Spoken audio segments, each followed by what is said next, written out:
वन्दे गुरुपदद्वन्द्वं भक्तवृन्दसमन्वितं श्रीचैतन्यप्रभुं वन्दे नित्यानन्दसहोदितं श्रीनन्दनन्दनं वन्दे राधिकाचरणोदयं गोपीजनसमायुक्तं वृन्दावनमनोहरं नारायणं नमस्कृत्य नरं चैव नरोत्तमं देवीं सरस्वतीं व्यासं ततो जयमुदीरयेत्। हरे कृष्ण कृष्ण कृष्ण हरे हरे हरे राम राम राम हरे हरे। परम जयते श्री कृष्ण संकीर्तनम श्री श्री कृष्ण चैतन्य चंद्र विजयते तमम श्री श्री सिद्धि क्रम दीपिका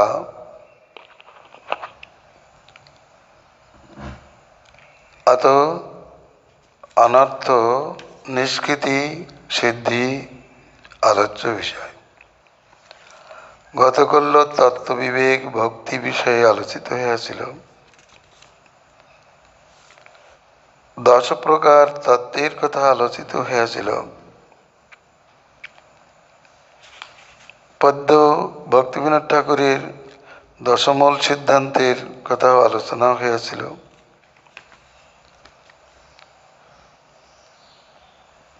भक्तिर विवेक किभाबे भक्ति कखन उदित हय, भक्तिर की प्रकार वैशिष्ट्य ता जानिয়েছেন।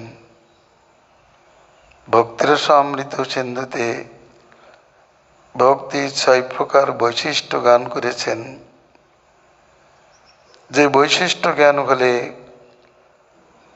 भक्तिते सहजे प्रवृत्ति हয়ে থাকে। क्लेश मुक्ति परमार्थ प्राप्ति शुभोदय परमानंद प्राप्ति कृष्ण प्राप्ति सकलई भक्ति हईते सिद्ध हय। एइजन्य भक्ति साधन भूयसी। साधनदेर मध्य भक्ति एकमात्र भूयसी महीयसी गरीयसी। भक्तिर मतो अत सौजन्य दायिनी अन्य कोनो साधन देखिते पाওয়া যায় না, शास्त्रे নাই বলেই भगवान विज्ञापन दिয়েছেন। আমি একমাত্র ভক্তি দ্বারাই লভ্য হই। प्रतिदिन बर्तमान भक्ति जेमन आमाके बशीभूत करे तपस्यादि आमाके बशीभूत करिते पारे ना। এই সমস্ত কথা দ্বারা আমরা বুঝতে পারি কৃষ্ণ যদি ভজনীয় হয় তাহলে কৃষ্ণ তার প্রাপ্তির উপায় স্বরূপে একমাত্র ভক্তিকেই বলিয়াছেন। অতএব সেই ভক্তি আমাদের একমাত্র অবলম্বনীয়। अत अनर्थ निष्कृतिर विचार केउ केउ बोलेन कृष्णई भजनीय, अतएव तार भजनेरই विचार करा उचित। सेखाने अपराधेर विचारे कि प्रयोजन? किन्तु इहा मूर्ख जनचित उक्ति। शास्त्रे नाम अपराध सेवा अपराधीर विचार उल्लेख आछे। श्री चैतन्यदेव पर्यन्त रूप सनातन शिक्षा दीते ए विषये জানাইয়াছেন। তিনি নিজেই বলিয়াছেন, কোটি জন্ম করে যদি শ্রবণ কীর্তন তথাপি না পায় কৃষ্ণ পদে প্রেমধন। নামের মহিমা প্রসঙ্গে জানিয়েছেন, এক কৃষ্ণ নাম করে সর্ব পাপ নাশ, প্রেমের কারণ ভক্তি করে প্রকাশ, অনাসে বাবুক্ষয় কৃষ্ণের সেবন, এক কৃষ্ণ নামের ফলে পায় এত ধন। সেই নাম লয় যদি বহুবার, তবু যদি প্রেম নয়ে নহে অশ্রুধার, তবে জানি তাহাতে অপরাধ প্রচুর, কৃষ্ণ নাম বীজ তাহে না হয় অঙ্কুর। কৃষ্ণ নাম বীজ যদি অপরাধ হেতু অঙ্কুরিতই না হয়, তাহলে ফলিতই হতে পারে না, প্রেম প্রাপ্তি হতে পারে না। অপরাধযুক্ত নাম করে কোটি জন্ম নাম কীর্তন করে তো প্রেমোদয় করানো যায় না। অতএব প্রেম যার প্রয়োজন, তার অপরাধের বিচারেও প্রয়োজন। তবে সারা জীবন কেবল অপরাধের বিচার করিয়াই কাটাইলে হইবে না।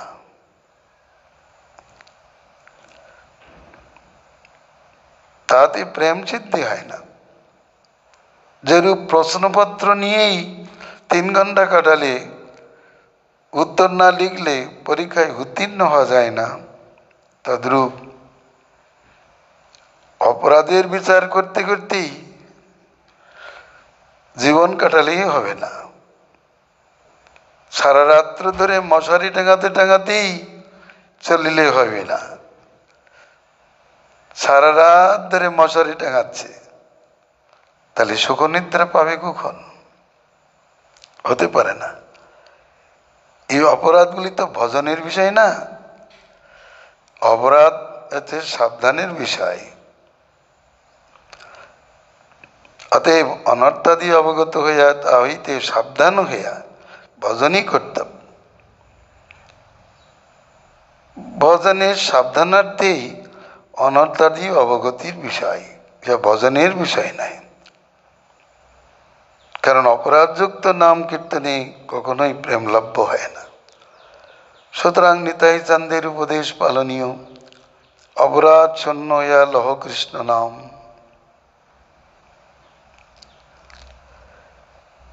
অনেক সাধক জীবনে দেখা যায়, তাদের মধ্যে তত্ত্বব্রহ্ম ও অপরাধাদি বিদ্যমান। তারা অভিমানে উত্তম, কিন্তু আচরণে অধম, অপরাধী। কেউ বা রাগ ভজনের ছলনায় উপশাখা সেবী। তারা সাধনে যত্ন না করিয়া সিদ্ধিতে যত্নবান।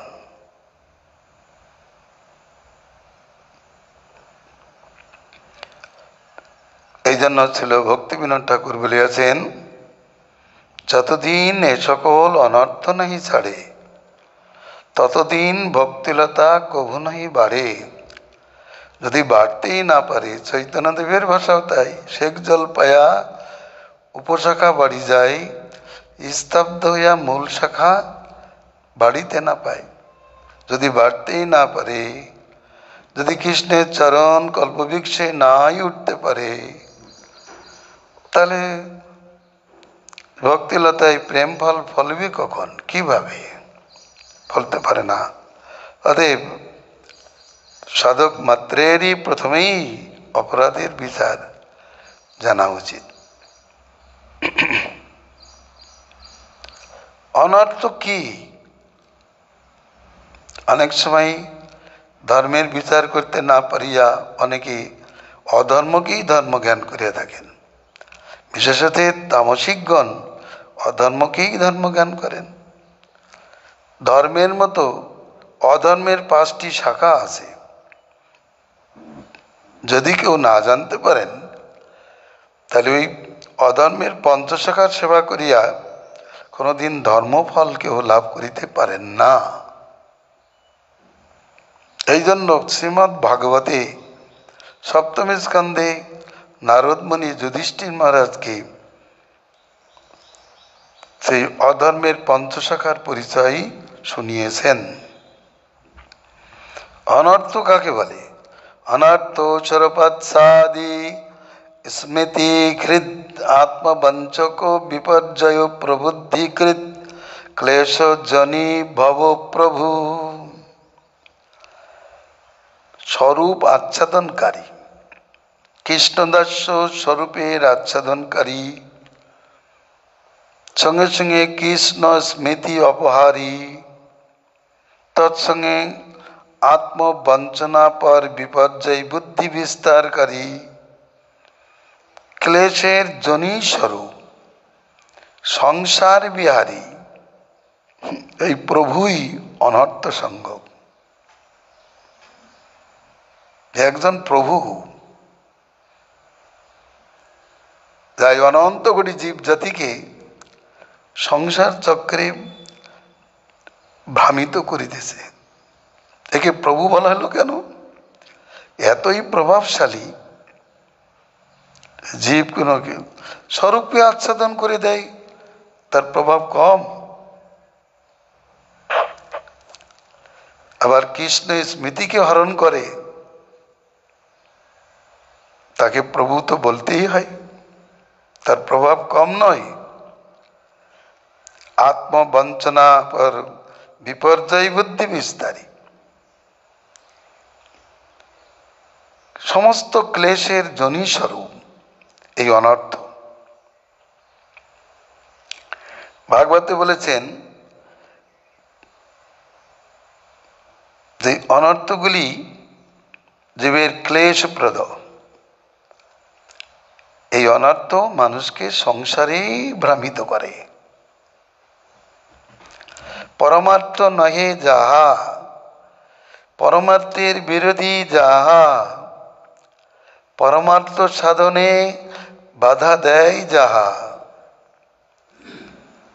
তাই অনর্থবাচ্য।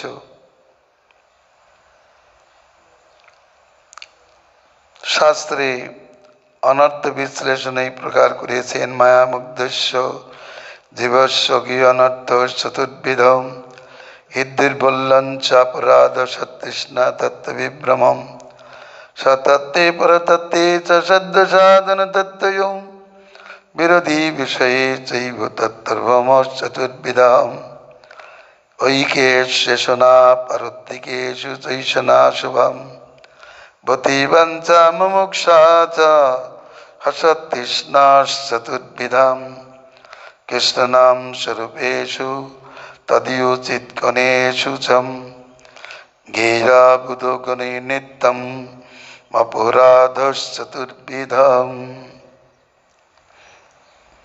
তুৎসাশক্তি কুটিনাটি মৎসজ্জংস প্রতিষ্ঠতা হৃদ্রবল্লম বুধৈ সচ্ছদ গিয়ং কিল চতুর্বিধম।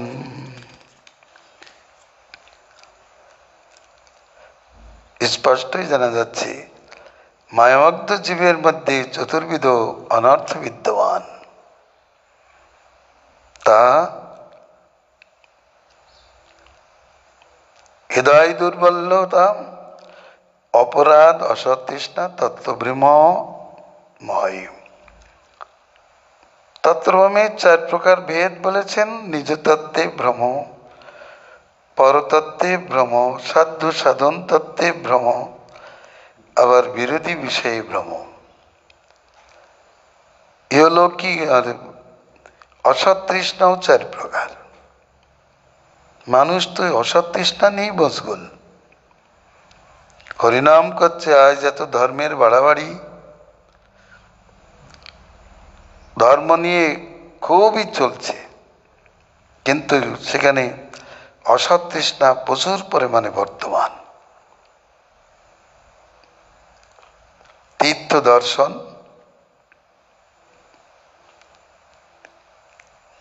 সাধু সঙ্গাদি এত হচ্ছে ঠিকই,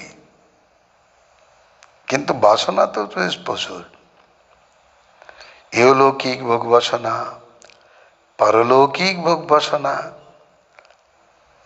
সিদ্ধি মুক্তি ভোগ বাসনা, এ তো অসতৃষ্ণার মধ্যে গণ্য। যদি এই প্রকার অসৎ তৃষ্ণায় কেউ কাতর থাকে, তাহলে সে কখনো ভক্তিরস পানে যোগ্য হতে পারে না।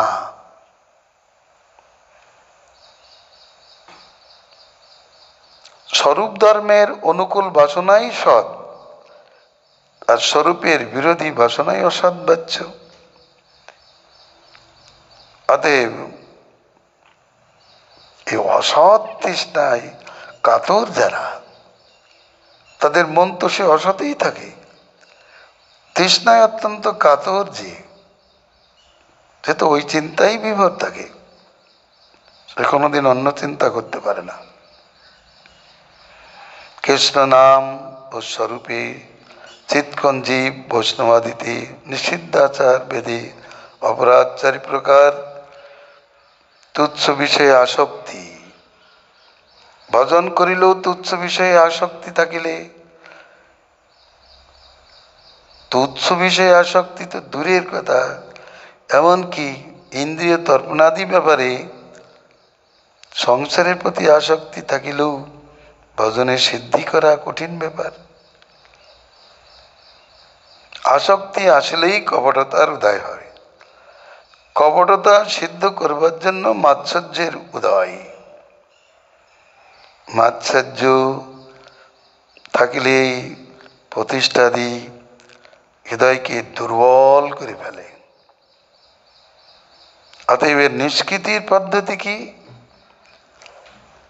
ভক্তি ক্লেশগ্নি যথাগ্নিষু সমেদাচি করোদ্ধাংসি ভস্মসদ তথা মদ্বিষয়া ভক্তি ক্রুদ্ধ বৈনাংসি কৃতিস্নসম।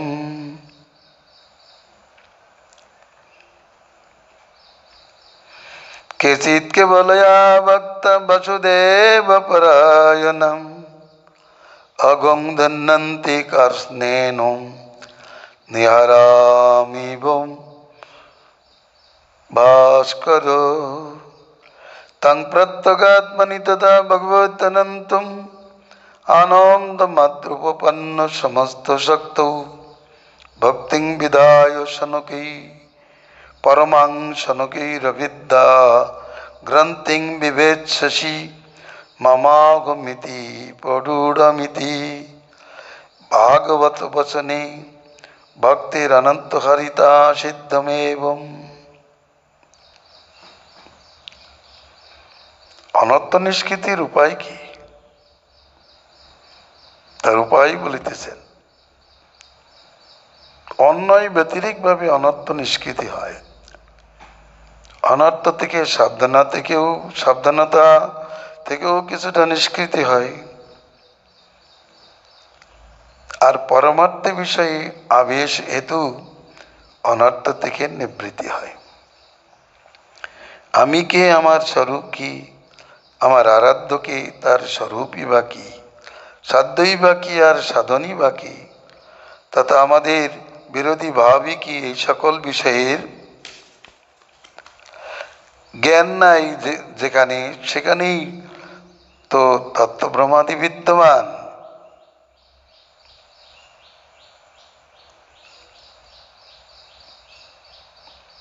ব্যভিচার ধর্মে তো কখনো কৃষ্ণ সেবা সিদ্ধ হতে পারে না। এজন্য ভক্তির পরিবর্তে কর্মাদি যোগে আত্মোপলব্ধির প্রচেষ্টা, দানের পরিবর্তে তুষ্কোটা মাত্র, তাতে পরিশ্রমই সার হয়, আত্ম উপলব্ধি হয় না। ইহাতে আছে মূর্খতা, বঞ্চনা। ভক্তি যোগই একমাত্র আত্মোপলব্ধির মহাতন্ত্র মন্ত্র স্বরূপ। ইহাই তত্ত্ব বিবেক বিবৃতি। ভক্তি ক্লেশনাশিনী, যেটা ভগবান উদ্ধবকে বলিয়াছেন, সুসমৃদ্ধ অগ্নি যেরূপ কাষ্ঠ রাশিকে ভস্মসাৎ করে, হে উদ্ধব, আমার ভক্তিও তদ্রূপ সমস্ত পাপ রাশিকে সম্পূর্ণরূপে ধ্বংস করে। ভাগবতে ষষ্ঠ স্কন্ধে বলেছেন,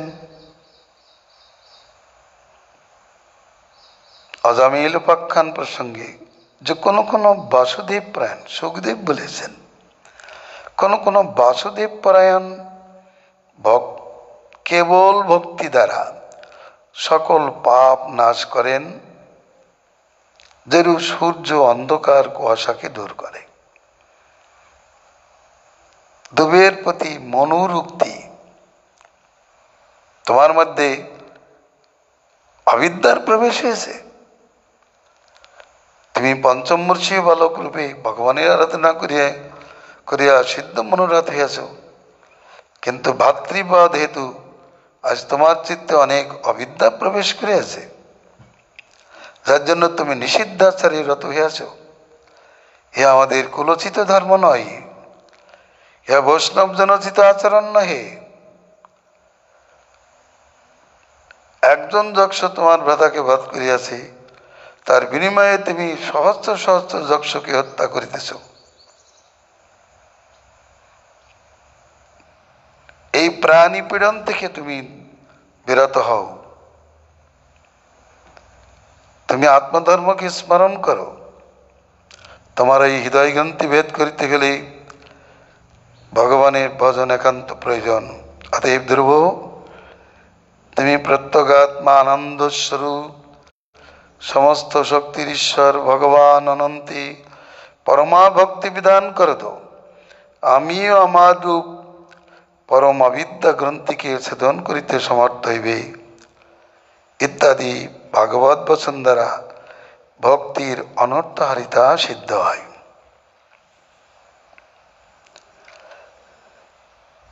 সকল অনর্থনাশিনী, সকল স্বার্থ প্রদায়িনী পুরুষার্থ শিরোমণি কৃষ্ণ ভক্তি করিয়সী। রমাকান্ত ভক্তি প্রিয় তদ্রূপ ভক্তিবশ, তিনি ভক্তি প্রাণদের প্রিয়, তার জন্য ভক্তি করিয়সী।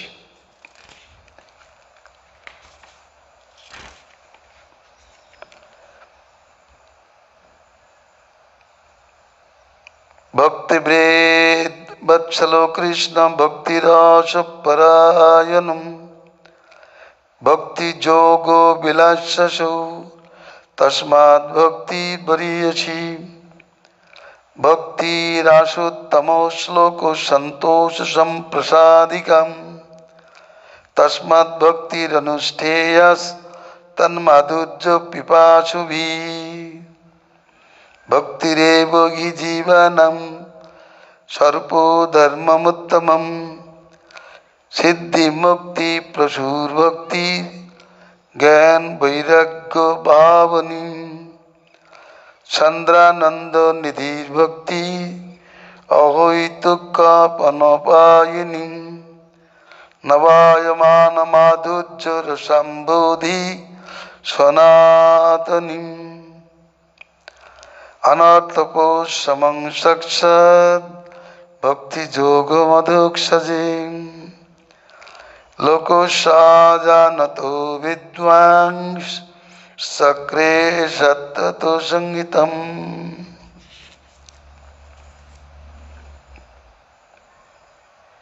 কৃষ্ণ ভক্তবৎসল, ভক্তিপরায়ণ, ভক্তি রসপরায়ণ এবং ভক্তি যোগ বিলাসী, তার জন্য ভক্তি করিয়াছি।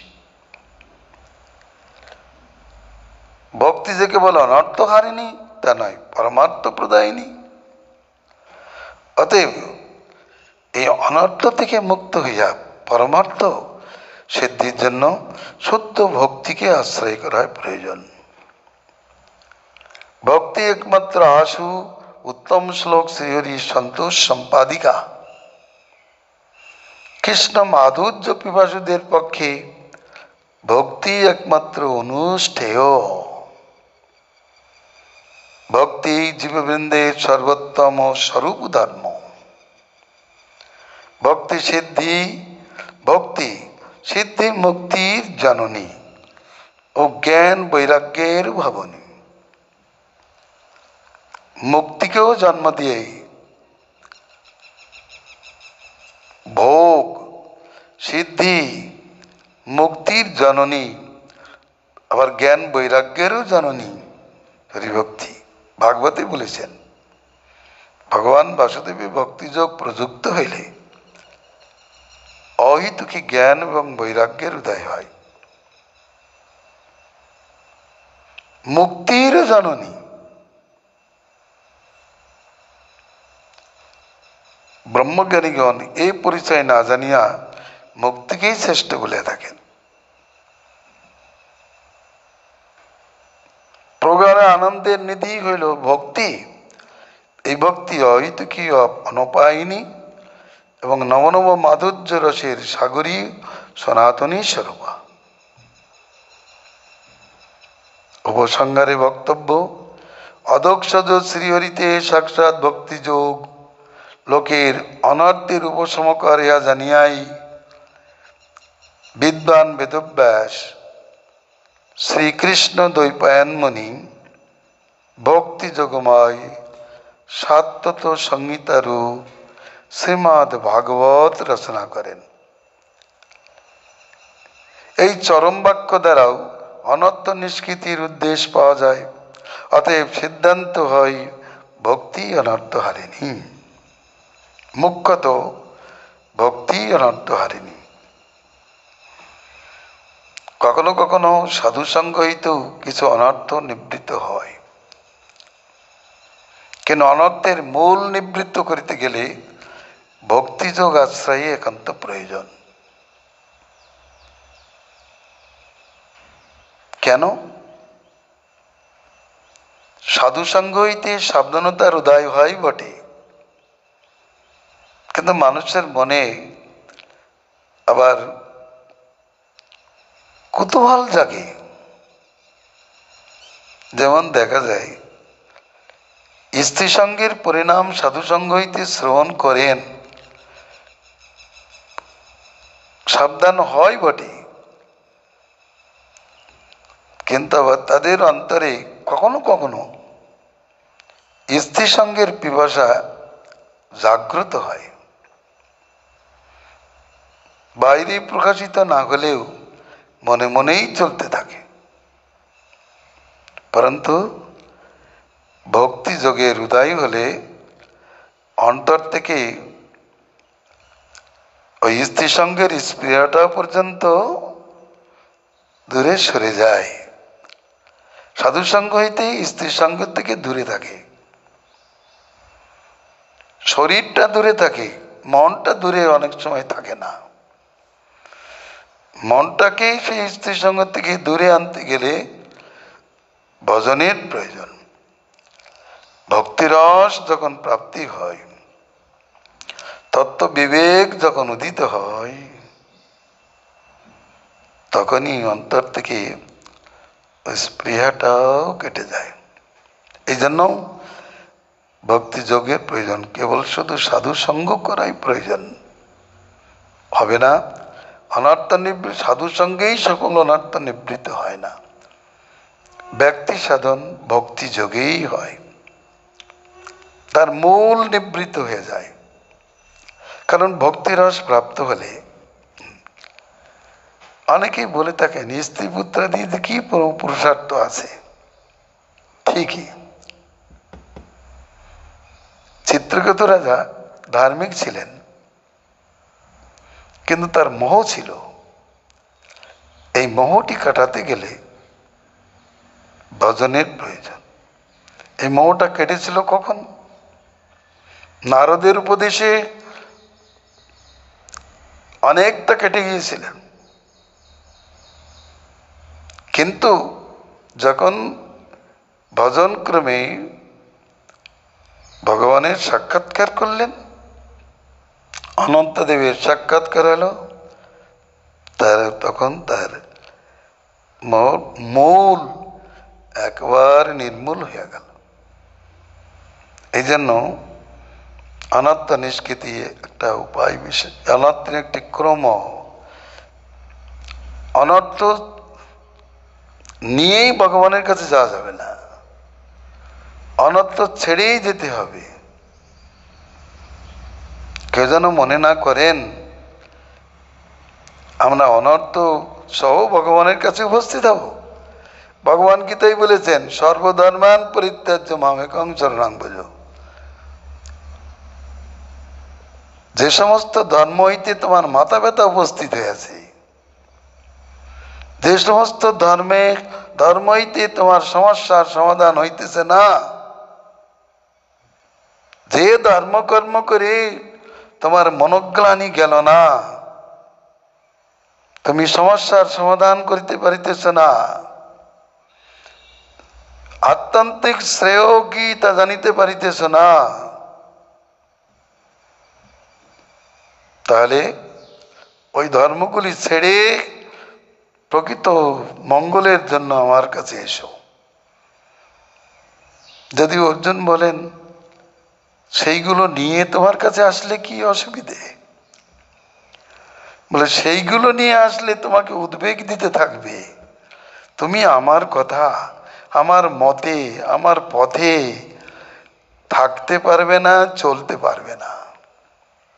কারণ সেই সমস্ত ধর্মকর্ম তোমাকে নিজ নিজ ভাবে ভাবিত করে নেবে। তার জন্য ওইগুলো ছেড়ে আমার কাছে এসো।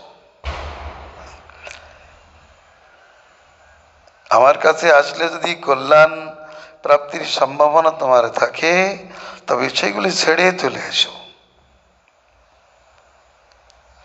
অনেকেই এই সংসারে দেখা যায় অনর্থ পোষণ করতে থাকে, আবার পরমার্থের জন্য লালায়িত হয়।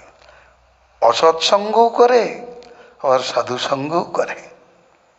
অসৎসঙ্গ ত্যাগ করতে পারে না, আর সাধু সঙ্গও ছাড়তে পারে না। কিন্তু এইভাবে পরমার্থ সিদ্ধ হবে না। আগেই বলেছেন, জগদানন্দ পণ্ডিত বলেছেন, যদি করিবে কৃষ্ণ নাম সাধু সঙ্গ করো, ভক্তি মুক্তি সিদ্ধি বাঞ্ছা দূরে পরিহার।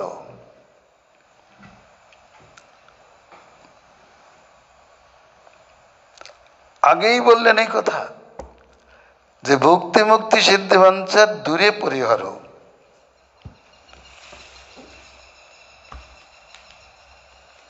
পদটা ভালো করে শুনুন।